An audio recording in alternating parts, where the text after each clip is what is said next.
Hi mga idol, sobrang haba naman ang buhok nyo sa ilong. Binubunot nyo ba ito kasi kiliti na? Huwag kayo magbunot ng buhok sa ilong mga idol dahil bawal yun. Gumagamit ba kayo ng gunting para gupitin ito? But ay nyo subukan mga idol itong nose hair trimmer mga idol. Mabilis na lang itong paputol ang buhok sa ilong mga idol. Ito kakarating lang pala ng order ko galing from Shopee. So ayan. So simple lang gamitin to idol. Pindutin mo lang to tapos ipasok mo lang siya sa ilong. Tapos paikot-ikutin hanggang sa yan.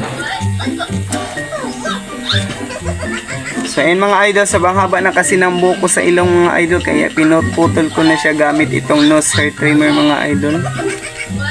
Ayan, ito talaga ang ginagamit ko mga idol kasi ayoko talaga magbunot ng buhok sa ilong kasi nga nakaka-ano daw yan.